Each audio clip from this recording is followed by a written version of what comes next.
بسم اللہ الرحمن الرحیم الحمد للہ رب العالمین والعاقبۃ للمتقین والصلاة والسلام علی من لا نبی بعدہ ونشہد ان سیدنا ومولانا محمدا عبدہ ورسولہ صلی اللہ علیہ وسلم قال اللہ تبارک وتعالی فی کلامہ المجید والفرقان الحمید وَإِذَا سَأَلَكَ عِبَادِي عَنِّي فَإِنِّي قَرِيبٌ أُجِيبُ دَعْوَةَ الدَّاعِ إِذَا دَعَانِ وقال النبی صلی اللہ علیہ وسلم الدعاء مخ العبادہ۔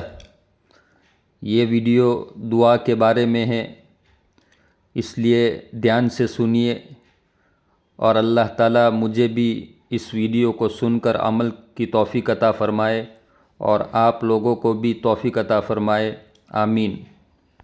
انسان کی زندگی دعا کے بغیر ادھوری ہے۔ جب بندہ پیدا ہوتا ہے تو وہ رو کر اپنی پہلی دعا کرتا ہے، اور جب زندگی کے مشکل موڑ آتے ہیں تو اس کے لبوں پر پھر وہی لفظ ہوتا ہے، یا اللہ۔ دعا صرف مانگنے کا نام نہیں، دعا اپنی کمزوری مان لینے کا نام ہے۔ یہ تسلیم کرنا ہے کہ میں کچھ بھی نہیں اور تو سب کچھ ہے۔ اکثر دل میں یہ سوال اٹھتا ہے کہ میں نے دعا کی، پھر بھی کام کیوں نہیں بنا؟ میں نے آنسوؤں کے ساتھ مانگا، پھر بھی راستہ کیوں بند رہا؟ یہی پر انسان غلطی کرتا ہے۔ وہ قبولیت کو صرف اپنی سوچ کے مطابق ناپتا ہے، جبکہ اللہ قبولیت کو اپنی حکمت سے جوڑتا ہے۔ ہر دعا قبول ہوتی ہے، لیکن ہر دعا کا جواب وہی نہیں ہوتا جو ہم چاہتے ہیں۔ کبھی اللہ فوراً عطا کرتا ہے، کبھی دیر کرتا ہے، اور کبھی اس چیز کے بدلے کچھ اور بہتر دے دیتا ہے۔ کبھی اللہ دعا کے بدلے مصیبت ہٹا دیتا ہے، اور بندہ سمجھتا رہتا ہے کہ میری دعا قبول ہی نہیں ہوئی، جبکہ اصل میں اللہ اسے کسی بڑی تکلیف سے بچا چکا ہوتا دعا ہے۔ کی قبولیت کا سب سے بڑا راز یقین ہے۔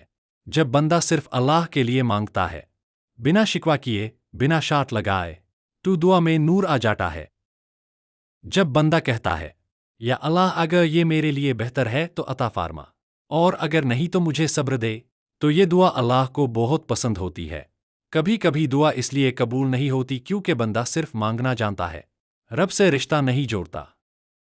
دعا صرف لفظوں کا مجموعہ نہیں، دعا رب سے بات کرنا ہے۔ جب بندہ نماز چھوڑ دیتا ہے، گناہ نہیں چھوڑتا، اور پھر رحمت مانگتا ہے، تو پھر دعا کا سفر مشکل ہو جاتا ہے۔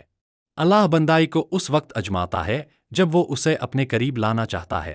کبھی دعا میں دیر ہوتی ہے تاکہ بندہ رک کر سوچے، اپنے آپ کو سدھارے، اپنی زندگی کو صاف کرے۔ کبھی اللہ چیز اس لیے نہیں دیتا کیونکہ وہ چیز نقصان والی ہوتی ہے، اور کبھی اس لیے نہیں دیتا کیونکہ اللہ اسے بہتر وقت پر دینا چاہتا ہے۔ اللہ کا وقت کبھی غلط نہیں ہوتا۔ جو چیز آج درد لگتی ہے، ہو سکتا ہے کل وہی شکر کی وجہ بن جائے۔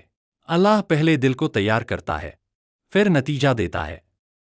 اگر اللہ ہر دعا فوراً مان لیتا تو شاید انسان صبر اور یقین سیکھ ہی نہ پاتا۔